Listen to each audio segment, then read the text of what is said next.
Hello, America, and hello, world. Good morning, Pilipinas. Welcome to the Teacher's Voice. This show aims to give teachers the opportunity to talk on air about their unforgettable journey and thrilling adventures, as well as share their splendid wisdom to inspire and give hope to our listeners and viewers. This show is aired by the Philippine Las Vegas radio station from the heart of Las Vegas every Saturday at 6 p.m. Pacific Time, 9 p.m. Eastern Time, and on Sunday in the Philippines at 9 o'clock in the morning. This is one of your co-hosts, Judilyn Canete, welcoming you from New York City. And my other co-hosts are Teacher Pacita Ross. Hello. And also Teacher Marvin, Cadornigara. Kamusta po tayong lahat? How is everyone? And these teachers are from New York City too. Mhm. Okay, Sir Marvin, we will have a short prayer first. Okay, so I'm inviting everyone to join me in prayer. Father in heaven, we are grateful for an open heaven and for the blessings of life.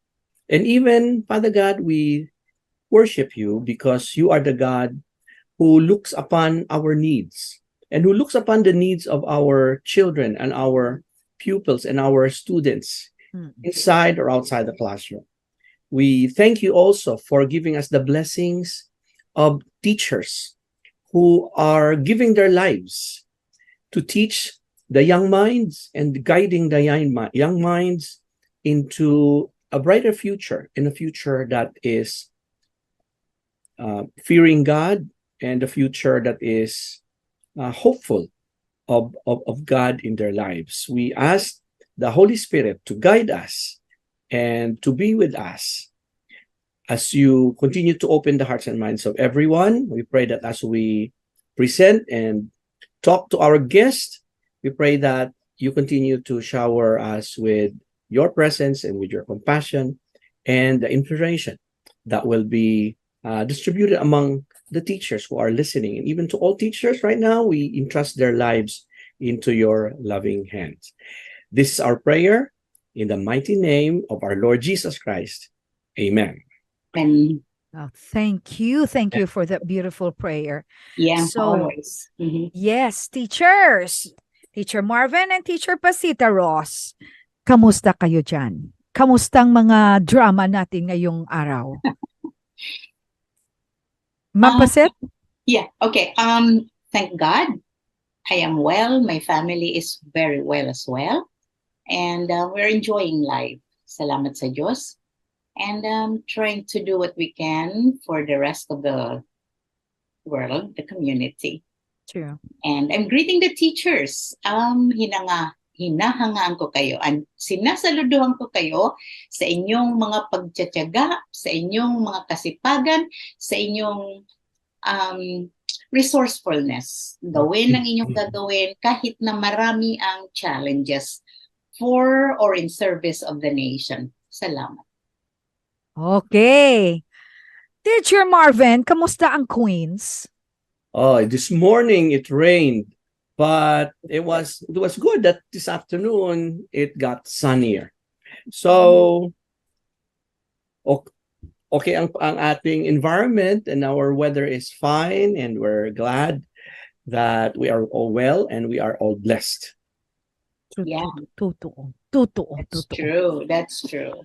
Ma'am Pacit at saka Sir Marvin, buhay ng mga maestra para sa mga bata. It's not easy. Pagod na pagod.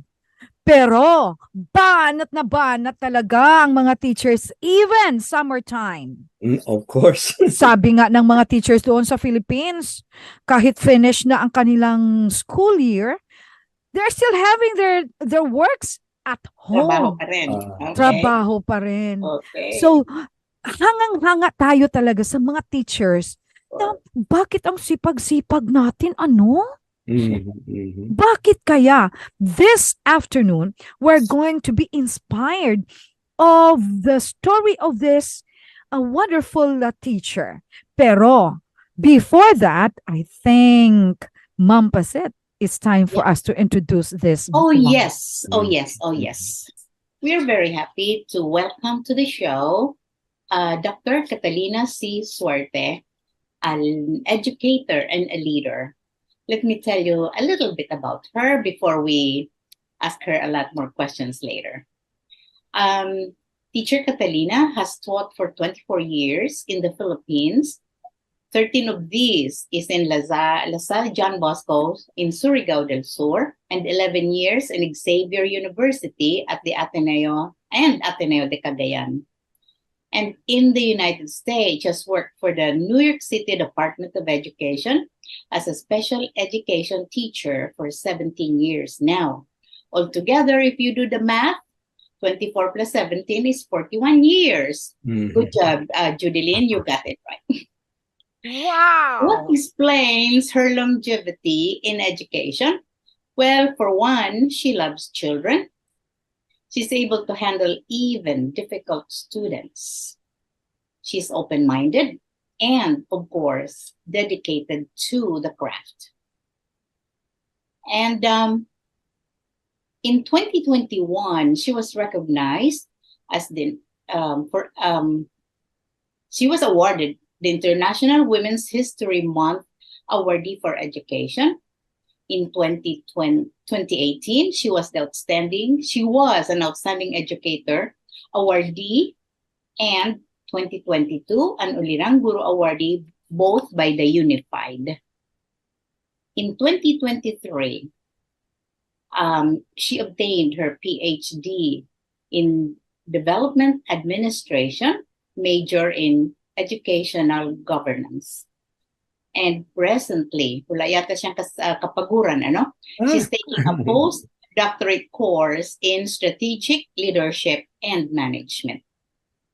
Now, she is, I think, a born leader. In college, she was awarded a Student Leadership Award. She was an outstanding school paper advisor. She was president of the Xavier University Grade School and Ateneo Cagayan Faculty Club. And presently, she is the lead officer of the Unified New Jersey chapter. Ladies and gentlemen, let's welcome our guest for today. Sorry, an educator and a leader, Dr. Catalina Suerte. Welcome to the show. Wow. Mom Kathy, good afternoon. And it's our joy that you are here right now to inspire teachers. Good So it's time for you afternoon. to say, Okay. yes, it's your turn. All right. So thank you so much, Teacher Pacita, for that very, very comprehensive introduction. I'm so honored. I'm humbled. You're And welcome. good afternoon, Teacher Jude and Teacher Marvs. I'm so honored to be your guest this afternoon. And good morning, course. Philippines. This is my first time in your show, and I think it's awesome that you have a show like this. As I've said, I'm so honored, and thank you for having me tonight. Oh, it's evening now, right? Oh no, it's Seven. Evening now na, in Las evening. Vegas. Okay. It's 7 o'clock here in New Jersey. Yeah, it's all right. Okay, Mom Kathy, you have been in the service, in education service for 41 years. Yeah. And look at you. You are still like having that youthful look. I don't know why you still have that youthful look. What inspired you to continue teaching, just teaching, even in the Philippines until now here in New York? What is in you there? Well, I think it's true that they said that a teacher is born, because if it's not in you, meaning some of my friends after 10 years or 5 years they quit, but why am I still here? I think it's a calling. So for me, teaching is not just a profession, but a vocation as well. And first of all, I love children and I love to touch the lives of others. I mean, probably it's in me, you are teachers too, so I think you can relate. So so believe me, I'm already a senior citizen. According to them, I already have 3 citizenship. Filipino citizenship, American citizenship, and the last one Senior is a senior. citizenship. Yeah, I'm there already. So I love that. I'm proud. I love that. But I am Oh, very active. And aside from that, I still go to the gym. Maybe that's one thing also. Mhm. You have life after school. So you cannot just Mhm. be a teacher all the whole time. You also have to take care of yourself, like Mhm. exercise and do some fun stuff like dancing, things like that. So you have to balance your life. So, so that you'll not get, worn out. That's wow. the secret. And also you have to smile, laugh, no matter how difficult life is. There's always the good side of everything. I'm a very positive person. That's one thing. Okay, thank you very much. It is really good to have 3 citizenship. Yeah. Mhm. Oh my God. I You're am not there going to yet. go back. Yes, I'm going to go back to the embassy, Philippine embassy, and have my pledge of not just only dual, 3 now. Mm. So, Ma'am There are a lot of Pasid. perks. If you have the third citizenship, you have a lot. There's a lot of perks there. You're always, you're always the priority in the plane, in the store. Yeah. Wow. Mhm. Okay, Ma'am And Pasid, with the it's your discount. turn. Uh, I want it on record. I am the very first 3 citizenship holder here. I was a senior Oh, citizen many years already. Anyway, yeah. Thank you. Okay. I would like to know. I think 41 years is a long time. Yeah, I know, but you have 24 in the Philippines, and I am very positive that you had a nice time, a good time teaching back home in the Philippines. So my question is for our listeners to hear, no? What was teaching like for teacher Catalina in her early years? What grades, what subjects, what challenges, and what highlights do you recall you have back mhm. home in the Philippines? But of course, you were forced to leave. Yeah. So my first employment actually was at the De La Salle school. I mean school. So that was in this league. If you've heard of PCOP, I don't know if it rings the bell, but Paper Corporations of the Philippines. That's the school, the La Salle school where I first worked was subsidized by PCOP, and then that upon graduation, that was my first employment, and it's very nice because being a poor, poor student, and when your travel expenses being paid for by the company, plane ticket, things like that, it's very, very nice. And that was my first employment, and I really learned a lot from that school. It made me become like a better I mean, I started there as a teacher, and then Mhm. I am honed very well because I have 2 employment when I was in the Philippines. First, at the De La Salle, I was trained by the De La Salle school system, and then after 13 years, I transferred to Ateneo de Cagayan, the Xavier University. I stayed there for 11 years, and that's a Jesuit Yeah. school. So you know how it is in the Philippines, De La Salle and Ateneo. They're Enemies. but you know what? I love the 2 institutions. They trained me into a Yeah, better teachers, and then um, so the spiritual level, how right. to grow as a professional, things like that. Personal and professional growth. I attributed that one to the two schools, To the school. and there's nothing bad I could tell because I'm a person who doesn't dwell with the negative things. Yeah. I always remember the positive ones. So that's what I can say, that I couldn't remember any negative ones. I only remember the good ones. So Mhm. I was so happy. And in fact, most of my students when I was in La Salle, they're now like, I had a pilot already. They were my kindergarten students, and they are now my friends in Facebook. And we had a grand reunion online. And one day I was so amazed because at my doorstep, I got like a bouquet of flowers. And they came from a group of students where I had like, since it was 1982. Those are my first kindergarten students. And they're like doctors, like managers, lawyers, pilot, things like that. And they sent me this. No, that's the best reward that I could have Mhm. as a teacher. No amount of like leadership award or a standing teacher award, that doesn't mean anything to me. But if you are remembered by your students way back, like That is the best reward for me. They remember me, and we had a grand reunion virtually, because that was when we had a reunion that was during the pandemic. So we only used Zoom. I was so speechless. I was so overwhelmed with joy. And that's the best, concept. That's the best prize I could get as a teacher. For me, I could say to myself, God can get me, but, I still have a lot of things to do anyway. But if it's my, destiny to go, I think I've done a lot already in this lifetime. When it comes to touching my students. Wag muna, Although, wag muna. Lord, that's the joke. Don't get me yet. But anyway, that's the thing I could say. I'm so accomplished there. Like, as I've said earlier, not the physical award that's given to us, but the lives that you touch. That's the best reward. Yeah. Wow. Thank you, Ma'am Kathy. Of course. Teacher Marvin.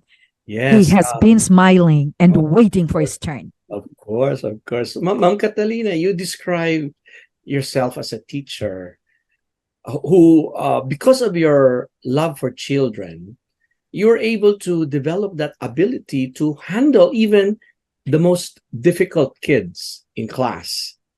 Please describe to us, and of course to our listeners, the level of difficulty. These students who you describe as difficult students, the level of difficulty that you are managing in your classroom. We wish to listen to these experiences of yours in your classroom. Okay, I'm so excited to share. But as you know, I am a special education teacher, right? And if you know already what a special education teacher is, you already have an idea in your head, what the kind of students you have. But at first that was difficult. But then they said that if you're a Filipino, no matter where you're put, you can do it. Kasi Pinoy ka. That's the thing that I always remember. When my Jesuit president in Xavier University told me, because I shared with him my first experience in New York. Father, this and that's Taling, because I was also called Taling in Xavier. So Taling, you can do it because Pinoy ka. That really stuck in my head. So, and I want to live up to that. So yeah, I'm a special education teacher. The first year was a little, I couldn't tell. I mean, I couldn't say that was like at first that was very, very challenging. But then once you know your kids, that's the trick that I could do. You have to know your kids first. That's the best thing that you could do. Know their background. Once you know them and what I don't believe in a problem child. I believe that the children have problems. That's the thing. So that's the two different things. So some people, some teachers say, oh, that's a problem child. I don't believe that. That child has a problem. If you can differentiate the two and you stick on the other one, then you know how to handle the kids. You have to have empathy in your heart. So I have to be honest with you. The first year I was kicked, I was hit, I was this and that. But then But I don't take it personally because the kids have problems. They are not problem kids. The kids have problems. So they don't have like at home, when I try to check their background. Yeah.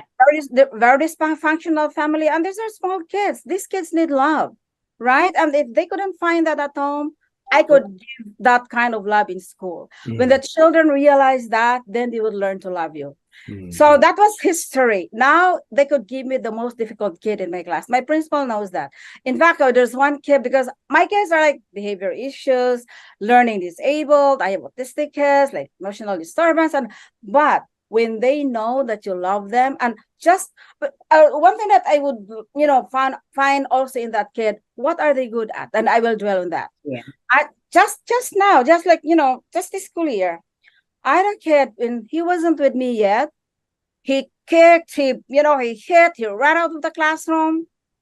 And then he came to me. Yes, he was with me for like 3 years. At first, it was a little bit challenging, but the kid is so smart. And then I found out that he loves to sing. You know what I did? Like Filipinos, I do karaoke every Friday. Okay, if you do good this week, Friday is our karaoke day. I brought to school my portable, and then they would just sing. And he's a good singer. He's a good actor. He's a totally changed kid, and he's so smart. I put him on a play on stage. See, from that very, very difficult kid, like they call that problem kid, he became a star in school. That's the one that I could be proud of. Things like that. So then my principal would say, "Oh, give it to Miss Suerte's class because he has how did she call it? Like a magic hand." She called me like, "Oh, Miss Suerte has a magic hand." I'm so honored to be. I mean, I'm so humbled. I don't have the magic hand, but it's just you know, you have the compassion in your heart, empathy, and then the love for the kids, and then look at that child as your own. That's my what do you call this? That's my strategy. That child is my own child. But mind you, I spend a lot for these kids. My God, in the Philippines, I was in the Philippines, like Xavier, La Salle. Those families are, you know, a little bit well off. Yeah. I get like, you know, presents every Christmas or so. But here, it's me because my school, they belong to the Sir Marv. What is that? The title one, whatever. It's like Title One program, the school when the kids belong to, like, you know, they're not very, I know, so the kids don't, you know, have much at home. So what I do, I bought them you buy for them. I bought them stuff. And then my husband also, he understood. And then when we have a yard sale in New Jersey, not leave, but toys, a lot of this, I give them Christmas, like, you know, birthdays, I celebrate their birthdays like that. I spend a lot, but then I don't mind because I take these kids as my own kids. So that's the thing that I'm so happy doing it. Wow. And my parents love me for doing that. Of course. Very good. Yeah, very good. Yes. Very nice. Yeah, that's yes, teacher Jude. Okay. Ma'am Catalina, can you tell us about the school itself? Like, what is the specialty of this school, their flagship projects or programs in there? What is the name of the school? And tell us. In my school, the one I'm okay. The US, so in the US. yeah, so I've been in that school since 2006 when I first came to the United States. That's my school forever. So I live in New Jersey, but I work in Brooklyn. So I travel every day. Can you imagine the commute I have? So my co-teacher said, "How could you do that?" They drive. Yeah. I don't know how to drive. I don't have a car either. So, but then I love, you know, I don't mind the travel. Yeah, so that school is, you know, that's what I'm saying, that if you love what you're doing, it isn't work. So yeah, because I love doing it, you know. So that school, like, it's a public school, right? In the Department of Education, one of the public schools in the New York City Department of Education. As just like what I told Sir Marvin, is a Title I school. Where the profile of the students are, some of them, like most of them are Hispanics. Then some of that I don't want to say, like, you know, I don't want to say it because I know it's not different ethnic. They're from other. Some of them, they just came from, you know, other countries. They just came as Mr. Marvin knows what I'm talking about. So they are new some of them are new in the country. So I had one parent that she told me she's from Ecuador. Ecuador. That when she came to, you know, cross the border, that she traveled and she didn't even realize she was pregnant for 2 weeks, like, you know, mountains, things like, just to come to the United States. So those are the kind of, you know, families I'm dealing with. And, you know, the Title I is, they don't have that much. Like, they don't have a lot. So they have free breakfast, free lunch. Yeah. That's one good thing in the United States, because students have a free breakfast, free lunch, things like that. And they don't have to spend for anything, like a single cent. Everything is provided for them, like school supplies, this, that. If they couldn't come to school for some reason, the school would provide the Metro card, the things like that. But for special ed, they are one of the, you know, the benefits they have is the busing service. So they have.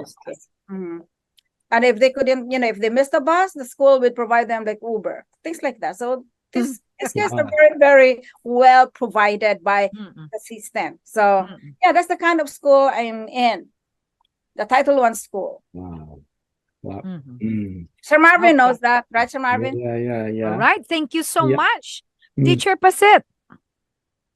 Yeah, you know, a few of our guests before Teacher Catalina have also spoken about, because they were, I think, special education teachers as well. They've spoken about loving them first before teaching them.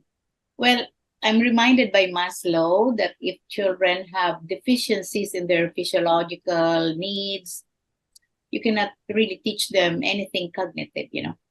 Exactly. I agree with 100%. You have to first, remedy the deficiency before you could go on to the next level. Anyway, I applaud you and the other teachers who had shared their experiences with us. It really is a mind opener, an eye opener. You know what our education here in the US has gone through. And I appreciate you, special ed teachers. I didn't go through that, although I had a couple of maybe those children with their own paraprofessionals in my class. Yes, but I didn't have really, children with problems like you said a while ago. And thank God for that. Anyway, Teacher Catalina, you are so dedicated and indebted to, your being a teacher, you're being an educator. Now, I am just asking, besides your postdoctorate education nowadays, what do you think is in the future for you, Teacher Catalina, and why do you think is that? What will I do in the future? Yeah, in the future, yeah. What do you think? I'm still not thinking about the future, but I still see myself as a teacher. Yes. Through and through. Okay. I mean, I still Why? don't see myself doing something else because I think teaching is in my blood already. So I couldn't see myself outside of the classroom. But aside from the things I do on the side, like being with my organization, but the main thing that I do, like teaching the kids, I think that would still go on until I can still do it. Maybe when I retire, I still do teach. Like, do some like things like that. Once a teacher is always a teacher. I believe in that. You're gonna die. You are going to die as a teacher too. Yeah, I think so. One good thing in the US, as long as you can do the work, as long as you're doing it well, kahit na over the retirement age ka na, they will still take you and they will even appreciate your presence because you have all the experience, and they like that. So thank God, America. Right? Thank you. Yeah. Thank Okay, you Teacher so much. Marvin. Teacher Marvin. Sige. I have a question for Teacher Catalina. In 2021 and in 2022, and even as early as 2018, you have been awarded and recognized for by different organizations and for your contribution to education. And we are interested to know, and we hope that you can inspire other teachers to give of themselves and contribute to the betterment of education. So please, what are the wonderful programs and what are the initiatives that you have been involved with that became part and parcel of these recognitions? First of all, being in a teacher organization, I think you all know that Unified. So we've been doing like professional development to teachers in the Philippines. That's a very big thing, and then we're doing it for free, right? We're giving them workshops for free in the Philippines or to our co-Filipino, teachers. And aside from that, we are adopting some schools in the Philippines that, we give them something, especially school supplies, things like that. And I also have some initiatives in my own school, like I have some programs for my special needs kids, like, that like specific design instruction that I shared with my co-teachers, things like that. I do workshops too. And then another thing also is I mentor teachers, things like that, like in my school. And I have a lot like teachers in the Philippines, like if they need my professional professional skills or as regards special education, I'm really even if you do it in Zoom, things like that. In fact, I have one friend who's now the president of Unified Alaska. Before he came, he's a special education teacher too. Before he came, so we didn't even know each other, but he was introduced to me by our common friend. Oh, Teacher Lynn can help you with this and that. So while he was still in the Philippines, we did Zoom, and then I taught, I mentored him what to do special ed programs, things like that. So when he came to the United States, like he's also teaching special ed in Alaska. then he knows already what to do when it comes to like, conducting meetings with parents, how to go about with making the IEPs, things like that. So those are just some of the things that I did, like over and above me being a teacher, like in the classroom. The things that I did outside of the classroom, maybe they recognize that, like, things like that. Wow. Mm. Nice, nice. Mm. And I know that you have been teaching for 41 years. And is that all special ed, even back home or just here? To be How honest, many years you have been teaching here as a special ed? And yes, number one is how many years you have been teaching as a special ed here, and number two is this. You know that there are so many teachers, Filipino teachers, inspiring to come here to America to teach. What can you advise them in teaching special ed here in America? okay, so I'll answer the first question first. So, how long have I been or as a special ed teacher? Actually, I only teach special ed when I came to New York. I never had any experience at all. So when I was in the Philippines, I taught at general. So I taught also in the college in the Xavier University. Taught all grade levels, and I was also the reading coordinator in. So I handled teachers, all of classes, this and that. Here, when I first came to New York, that's the time when that's my baptism of fire. When I came as a special education teacher, I never taught special ed in the Philippines. I took the diploma in special ed because that wasn't my major when I was in undergrad. That wasn't my major when I did my master's. I just took that one so that I'll be accepted in the United States, because that's the critical, in the United States, whether you're a special ed teacher, math major, science major. Those are the only three things that they would accept in the United States.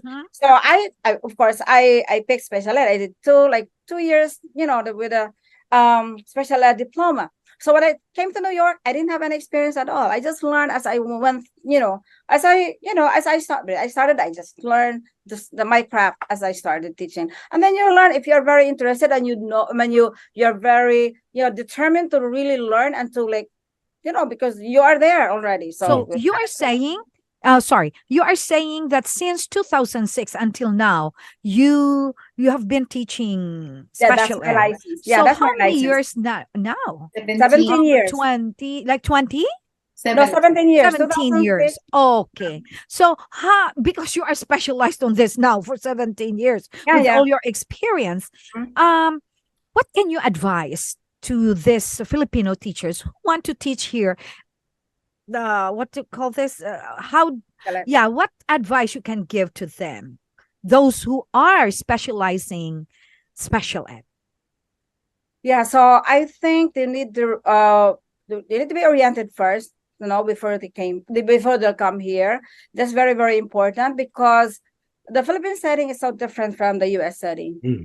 Our special ed in the Philippines, they're just kids with physical disability, fantastic kids. But here, when you are learning disabled in the Philippines, they are not considered a special ed. Look, those low learners, they are not put in the special ed. They're called bobo. That's all.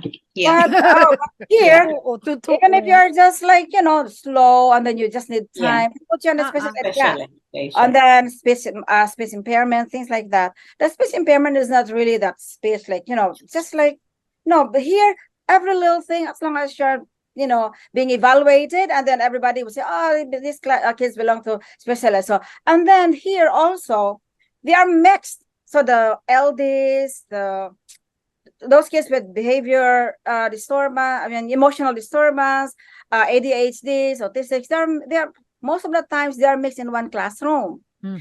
So you really have to know how to handle them, like give them differentiated activities, because one child is different from the other. They have different needs. So they have to be oriented on how to handle this kind of kids. Otherwise, they would have like a culture shock. They would be a lot of teachers, those who really couldn't handle, they had a breakdown because they were not so prepared.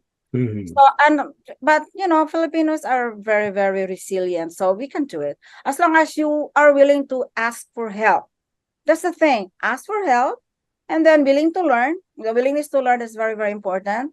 And that's it. So me a lot of times I was asked also from our kababayan, oh, how do so Right. I'm always available, whether Zoom That's or what. nice. So I always make myself available when needed. Thank you. Thank you. Mm. Ma'am Sir Marvin, I know. Ma'am Paset? That's it. Yeah. Okay. Yeah. You know what? Going back to the theme of the future, let's Yes. let us think that there is the Department of Education Secretary Catalina Suerte in the Philippines. Mhm. Now, you addressed a little while ago the challenges of special education in the Philippines as it is now, no? The program back home cannot compare with the program here, of course, because of so many challenges, resources, teachers, budget, and all that. Now, if you were Department of Education and Deputy Secretary of Education for Special Education, what do you think might you do for the special education in the Philippines to make it better, not really as good as if it is can be as good as the one we have here in the US, that would be excellent, you know. But what do you think might be your suggestions to make things better for our special education children who are really needing special education? Okay, if I were the Secretary of Education, like especially handling the students with special needs, first of all, we need budget. You cannot really move without a budget. There has to be a sufficient budget Money. for the Yeah. special education like department.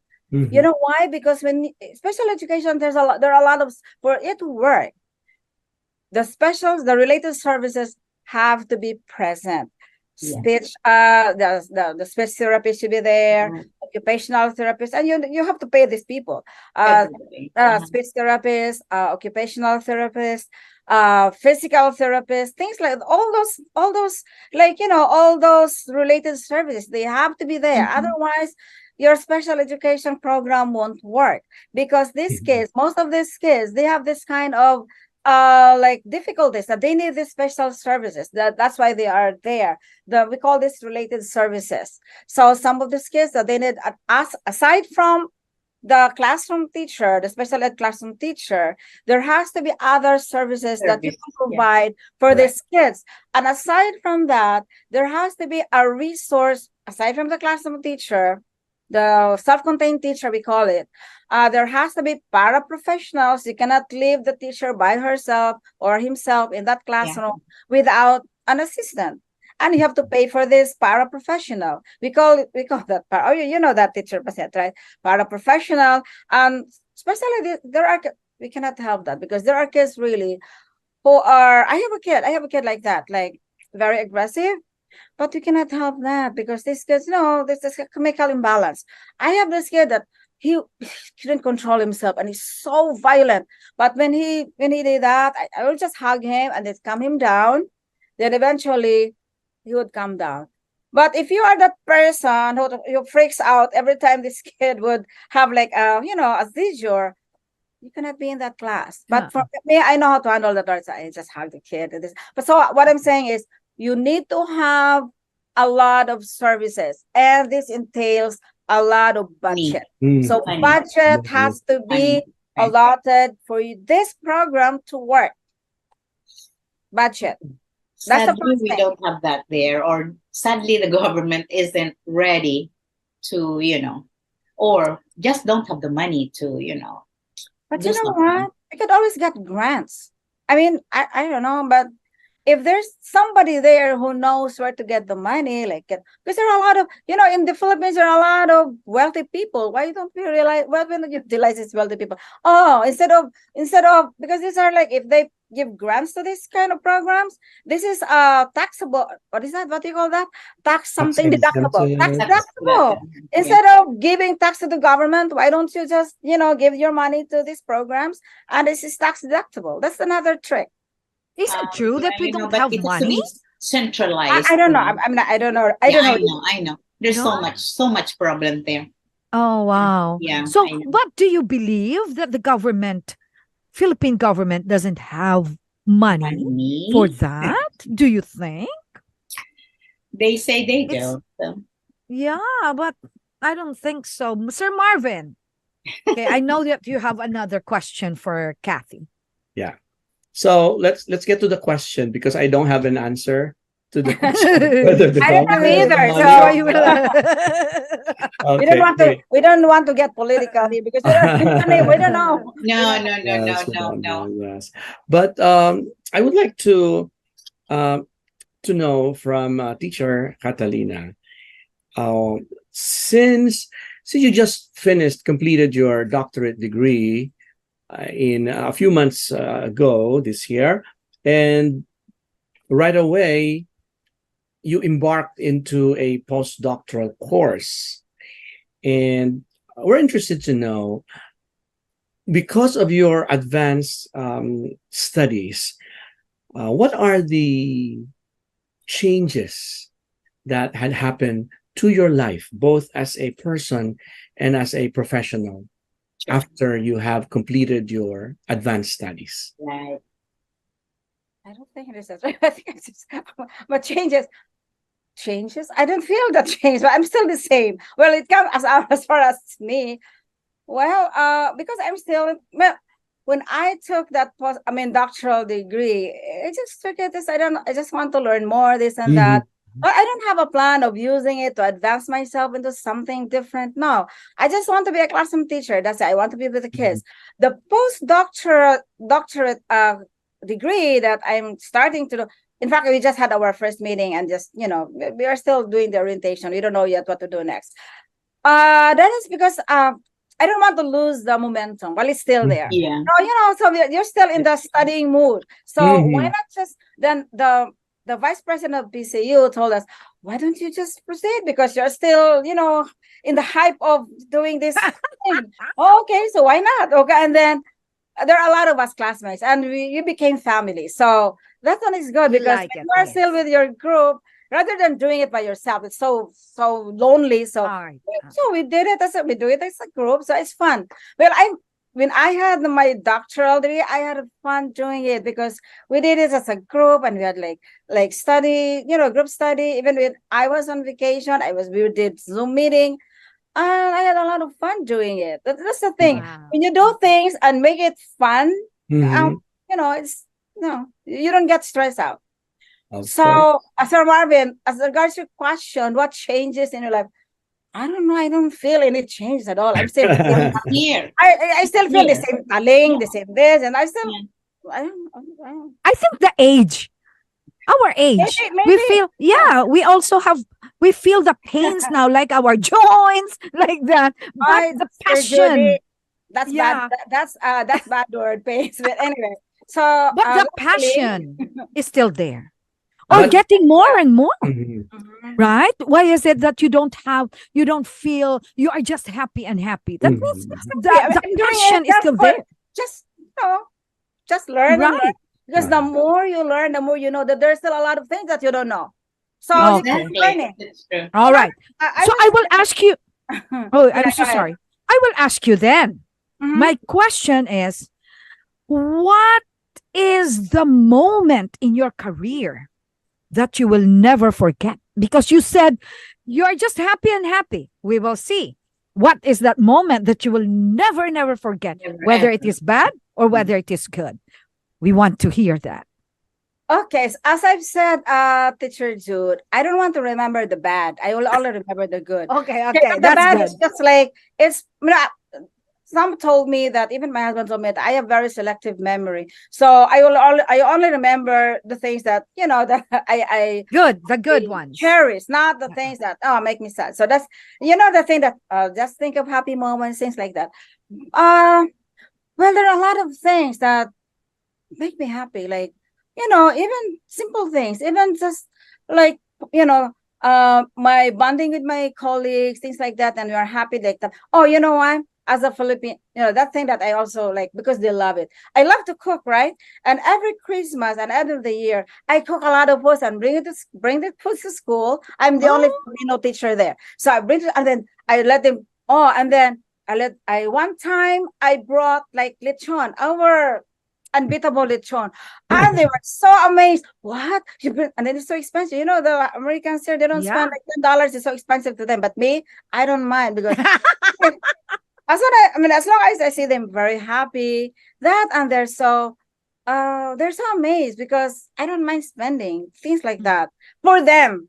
So For the teachers or for the students? no, for the teachers. Oh no, you're talking about me as a teacher, my students. No, it's fine. There are a lot of fun things that I did with my kids. With my kids, I always, we have the holiday show, multicultural show. I always teach them our own folk dance. I don't dance in the Philippines like folk dance. I don't do that. But when I came to the United States, I had to learn because I don't want Filipinos to be. I had to be there. I want Filipinos to be. I want our culture to be seen in a different setting. Mm-hmm. So I always, my masterpiece now is Subli because it's easy to execute. every multicultural show I teach because I have a different set of students every year, and they love it. They love it. They love I let them wear. Yes. I let them use the what do you call that? The castanets. The castanets. Oh, and the hats. Okay, so those are those are the moments that you will never forget. Yeah, those things that I shared with the kids that are very Filipinos, and those kids are not Filipinos. And when I share something very Filipinos, it humbles my heart, and then it makes me so happy, and they appreciate. Oh, one thing also, last December, I taught them how to make the parole, the star, and I ordered the stuff in Amazon, and they all had fun doing it. And I just watched on YouTube how to do because I don't know how to do it either. How to do the sticks, things like that. The binding. We watch in YouTube how to do the overlap the sticks. I'm not good in handicraft, but I just watched in YouTube. We watched together, and they had a fun time doing that. So how was it? I decorated them in my classroom. Oh, yeah, last December. Wow, so that's nice. Whenever I can, I always introduce Filipino. Bring the culture. Yeah, bring the culture to the classroom. Because I'm always proud to be a Filipino. No, but even if I have citizenship, my heart is still a Filipino. Oh yes, and just only a Filipino. You are a citizen of America, a citizen of Philippines. And I have to be balanced too. There's another one you mentioned. Senior citizen. I'm a senior citizen. And I always have discount in the bus fare. That's the best thing. You have discount. That's the best thing. More than a Filipino and American. But anyway, I think we still have one more question, even just a short answer for that. Ma'am Pacita, your last question. My last question is, wala ka bang balak magtayo ng eskwelahan sa Pilipinas? Teacher Pacita, if you give me the puhunan, I will. Okay, all right. Pacita, you can give me the puhunan, I will. Wow. Or maybe you will, and then I'll just be your worker. Oh, you heard it, Marvin and Judy. We'll put together our fun. We will just have, I think we will have the Teacher's Voice School.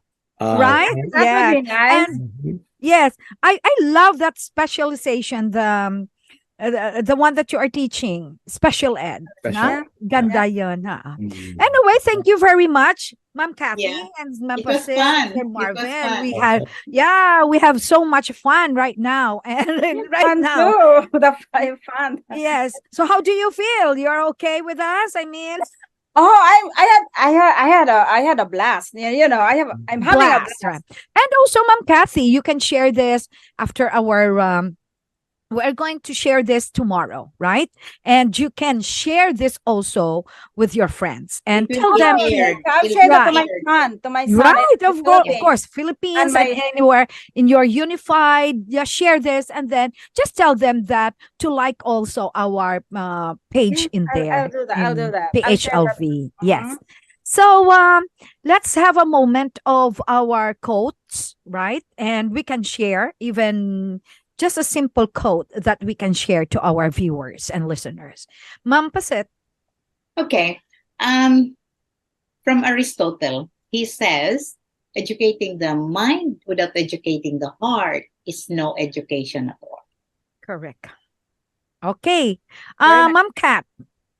Mine is very general, but I love this one because it's coming from Mother Teresa. So I just would like to share this to our audience worldwide. So it says it's a little bit long, but then I read it because it's it resonates with me. So people are often unreasonable and self-centered. Forgive them anyway. If you are kind, people may accuse you of ulterior motives. Be kind anyway. Anyway, If you are honest, people may cheat you. Be honest anyway. If you find happiness, people may be jealous. Be happy anyway. The good you do today may be forgotten tomorrow. Do good. good. Give the world the best you have, and it may never be enough. Give your best anyway. Mhm. For you see, in the end, it is between you and God. It was never between you and them anyway. This is from Mother Teresa of Yeah. Calcutta. I love this one. Wow. Love that. Love that. I came across on that too, and it Uh-huh. really moves me, right? Mhm. Sir Marvin. Uh-huh. Mine is proper education is the education of the heart. But when we educate the heart, we embrace the heart of God, we embrace the love of God, and with the love of God, we can love even the most unlovable among our students. True. True, true. I agree. Proverbs 22:6. Train up a child in the way they should go, and when they're old, they should not depart from it. Yeah. Thank you very much. And I'm happy to have Catalina here, Sir Marvin, and Ma'am Pacit. Thank you so Thank much. you. We had fun because of our three citizenship. Of And course. also the inspiring story and Mm. motivational answers of Ma'am Catalina Suerte. Thank you so much. PHLV, thank you also. Thank Bye. you so much for having me. I so appreciate and I'm so humbled and honored. Thank you, Sir Yes. Marvin. Thank you, Ma'am Jude. Thank you, Ma'am Pasit. So, You're welcome. Thank here, you. God bless Ma'am you. Kathy, thank Okay. you. See you Be next well, week. everyone. See you Thank next you week. again, Kathy. Bye-bye. Bye-bye. Bye.